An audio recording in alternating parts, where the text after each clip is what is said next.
Hi everybody, it's Miss Amy and Millie. We're back up at the cabin today, and so we're coming up to another section of the pond. We're going to go through some reeds, and I picked this book to read in this section of the pond because it mentions one of my favorite pond insects, the dragonfly, and also the damselfly. And the one thing that I've come to realize is they tend to like these reedy spots. You often see them land on, and I'll show you with my paddle, you'll see them landing over here. So my hope is that if we read a story and we're quiet and still, we will be able to get some up close, maybe pictures and videos of these dragonflies and damselflies. And there's also, oh look, there's one right here. It's resting on some milkweed. So if you look at this milkweed right there, I'm going to zoom in and you can see there's that damselfly right by that milkweed. So we're going to read a book called Pond Walk, and then I'm going to do a little dragonfly craft. We'll go back home and we will do it. We'll do a dragonfly craft with Miss Millie. And I'll actually show you what the world looks like to these dragonflies and damselflies, and in fact a lot of insects, because their eyes are made very differently than our eyes. So let me just get a little bit organized so I don't tip, and then we'll get started, okay? So here we have Pond Walk by Nancy Elizabeth Wallace. Pond Walk.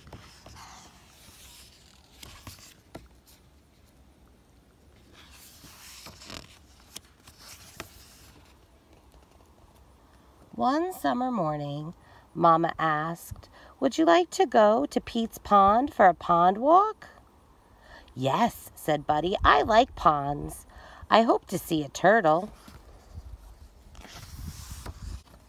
Mama parked the car near an old iron gate. They followed the path to Pete's Pond. The sky was blue. The warm summer air hummed with bug chatter. A butterfly darted by. Ducks and geese were making lots of noise. "Quack, quack, honk, honk," Buddy called back. "Quack, quack, honk, honk." Black bugs were twirling around the water. "What are those?" Buddy asked. Mama got the field guide out of her backpack. "They are whirligig beetles," she said. "Whirligig beetles," said Buddy. Mama read, "The whirligig beetles have eyes with two parts so they can see above and below the water at the same time." Buddy took his drawing pad and colored pencils out of his backpack.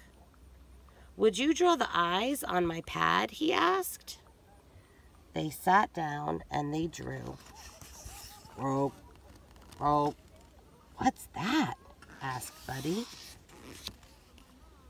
Buddy moved slowly toward the sound. The croaking stopped. He scrunched down, but what he saw hopped away. Mama whispered, "What was it?" Buddy drew the picture on his pad and showed it to her. "A frog," said Mama. "Mama," said Buddy. "Yes, Bud?" "How did the frog feel when it hurt its leg?" "How?" Mama asked. "Very unhappy." They both giggled. They walked along the edge of the pond. "Look at the cattails," said Mama. "The bump part looks like a hot dog on a stick," said Buddy.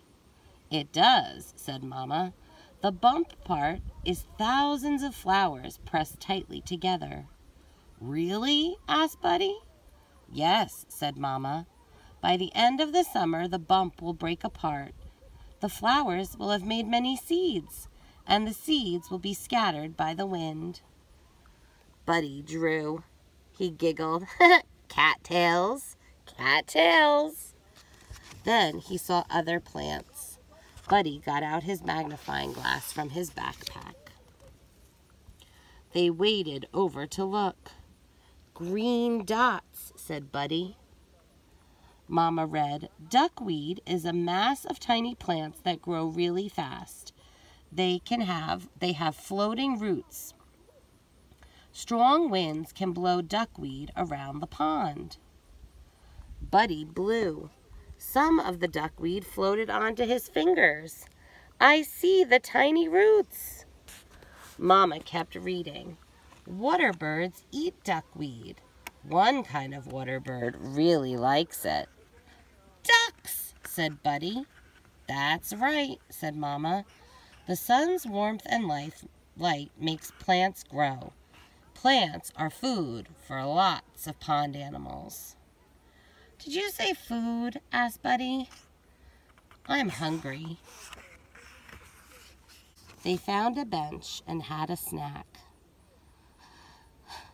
"Mama, what did the little duck want for its snack?" "What?" said Mama. "Duckweed and quackers." They both laughed. "Let's go find some more things," said Buddy. They walked along and looked at the pond. "Water lilies," said Mama. "Their leaves are floating too," said Buddy. "But water lilies have roots that anchor them all the way under the mud," said Mama. "And they have long underwater stems. When there is a lot of rain, the water in the pond rises, and the lily pads do too.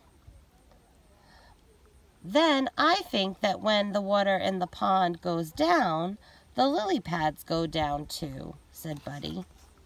"I think you are very smart," said Mama.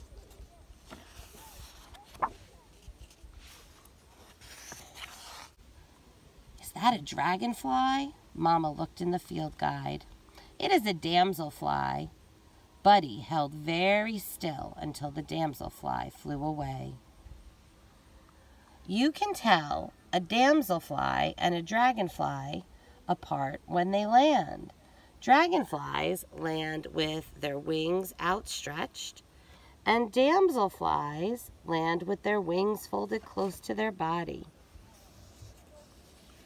"Look," Buddy said, "on the lily pad." And there it was.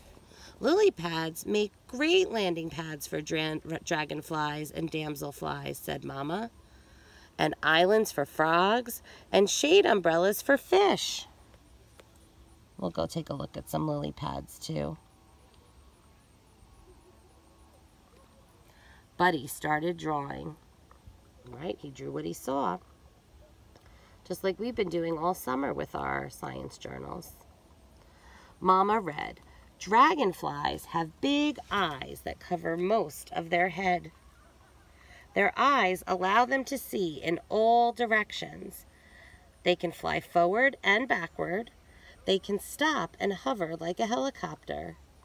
They can go so fast, they can use their legs and feet to catch other flying insects to eat." "Did you say eat?" Buddy said. "I'm hungry again." He eats a lot. They spread their blanket on the grass and unpacked their picnic.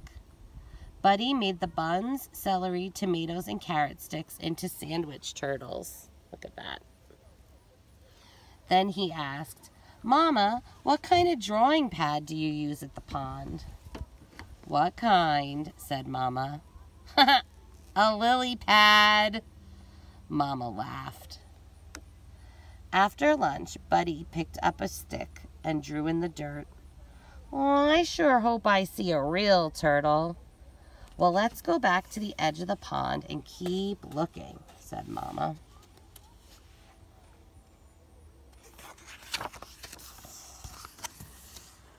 The bottom of the pond was mucky. "I see pebbles. I see something brown. It's moving," shouted Buddy. Mama yelled, "Scoop it up, quick." Buddy scooped. "Oh, a salamander," said Mama. "Look at its tiny front toes." Buddy counted them. "Its skin is so soft, it is very wiggly." Buddy put the salamander back into the pond. "Back to your home," he said. "When a salamander walks, it spreads out its toes," said Mama. "When a salamander swims, it pulls its toes together like a fin," said Mama. Buddy drew it on his pad. "Do you think there are any turtles in this pond?" he asked. "There probably are," said Mama. "Let's look on tree limbs that have fallen in the water and on the tops of rocks."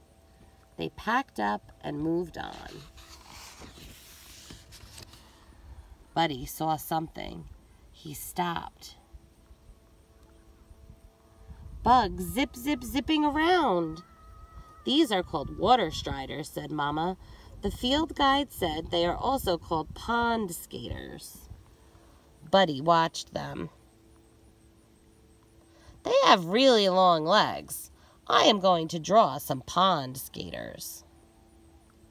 "How do they stay on top of the water?" he asked. Mama read while Buddy drew. "They are very light and they skate across the water's surface."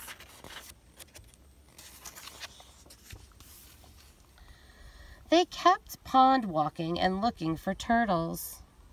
"Turtles are reptiles," said Mama. "They can't make their own body heat, so they have to sit in the sun to get warm.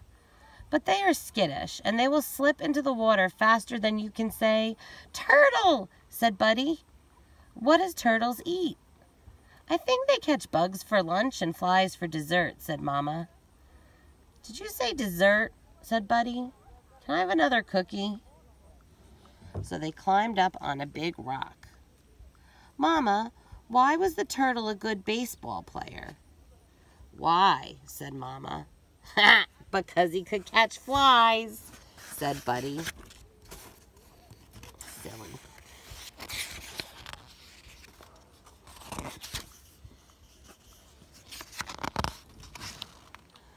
Buddy yawned. "Oh, look, a cloud turtle." And he took a little nap.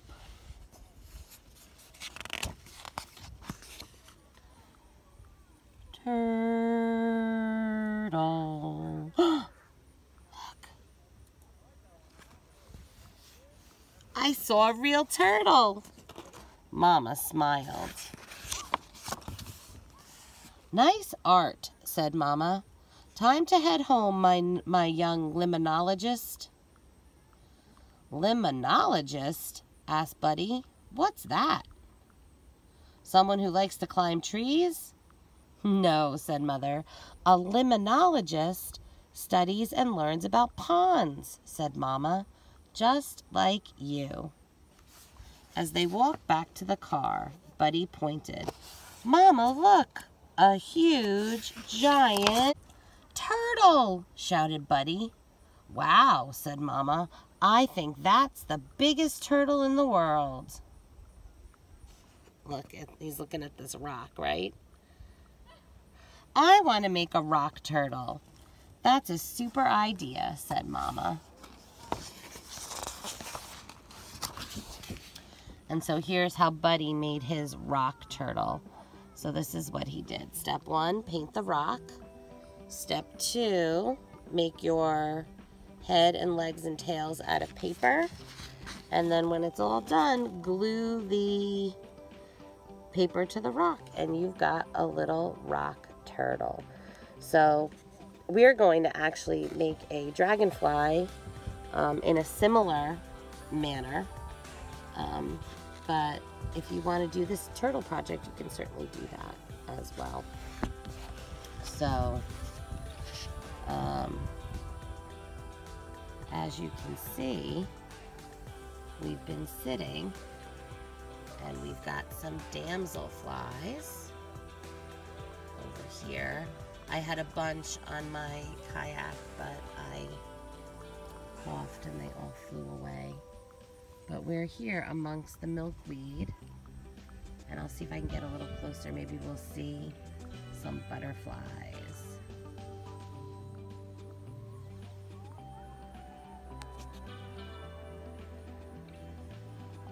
I don't know if you can see, Buddy's hungry, but there's a butterfly eating some milkweed. There, you see that monarch butterfly?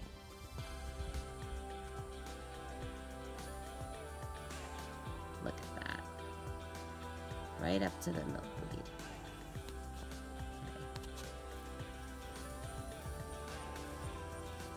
Now there are dragonflies around here, but the damselflies are a lot friendlier. You can see the dragonflies for sure, but the damselflies are the ones that will come right up to the kayak. They'll even rest. Oh, there's one right on my knee. So these are the damselflies. Their cousins, the dragonflies, will rest with their wings open, and there's a whole bunch over here in this sort of reedy, marshy area, but every time I get close, they fly away. So we'll see. I could catch one of these in my net, but I don't really want to harm her. She's so beautiful. There's some dragonflies dancing around. Hoping one will come and sit right there. See if we can get a tiny bit closer. There's a damselfly. And you can see how delicate the wings are.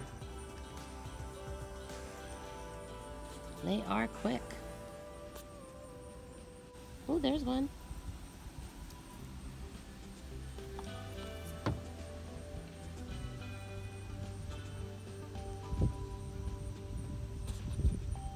So you can see they rest with their wings open, as opposed to those damselflies who rest with their wings closed. There's some other ones. So one thing that we learned about dragonflies is they see the world very differently than we do. And the reason for that is they have something called a compound eye. Now our eyeballs have only one lens, but dragonflies, like this little kaleidoscope toy, their eyes have many, many different lenses. It's compound. It means it's got a bunch of them together. So I'm going to show you what a dragonfly sees, and this way you'll get an idea for what it looks like to look through a dragonfly's eyes. You can kind of see down there, but I'm going to, we'll look at some things in the environment. That's also why it's super hard to catch a fly or a dragonfly or any insect for that matter, because many, many insects have compound eyes. Spiders have them, flies have them. So it's very hard to sneak up on a bug because they don't only see one of you, they see many, many, many of you. So let's see what they see.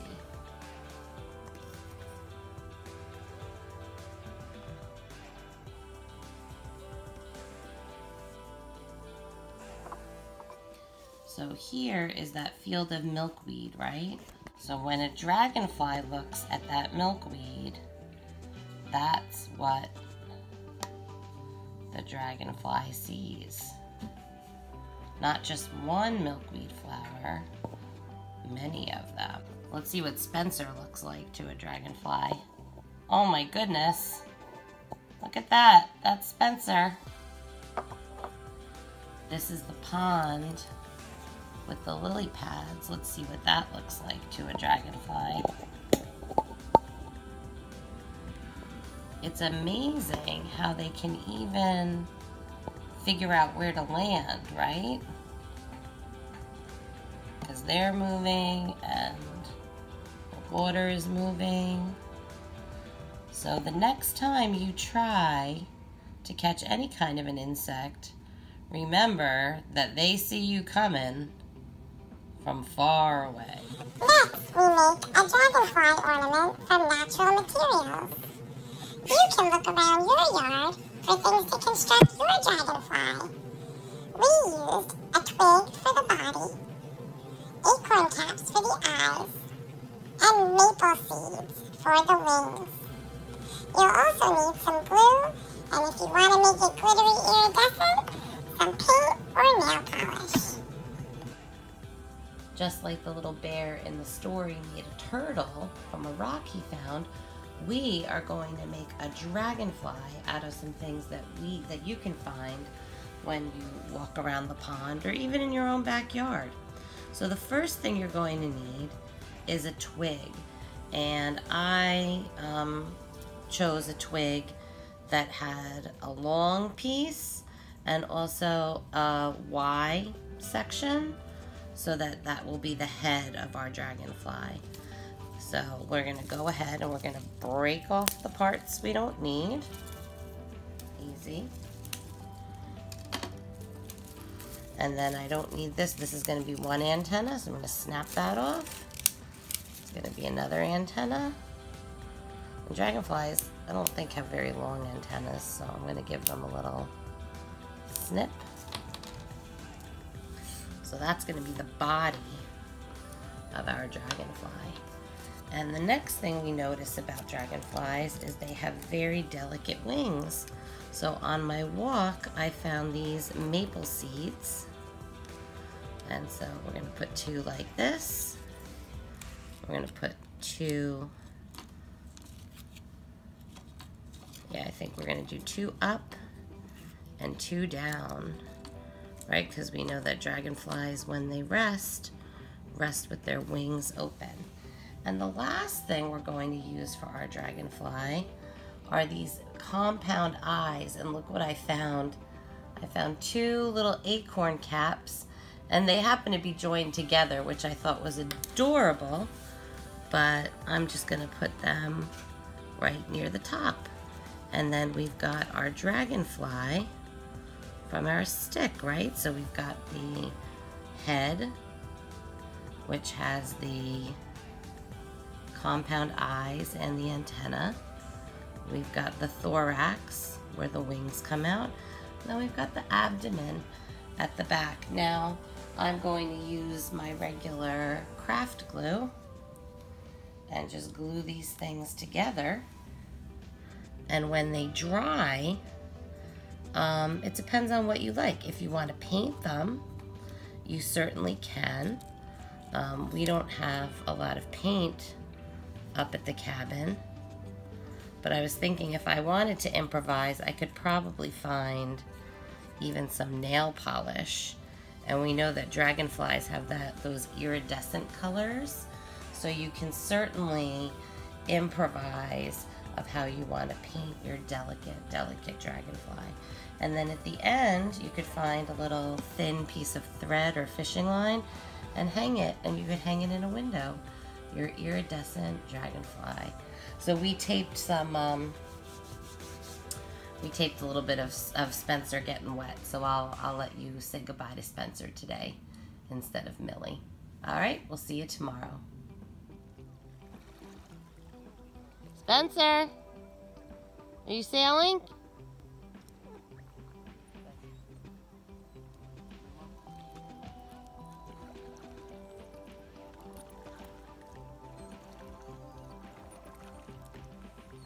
There you go.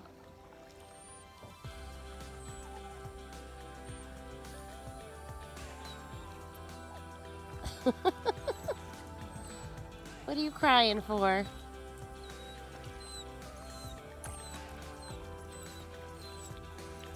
Say bye, boys and girls.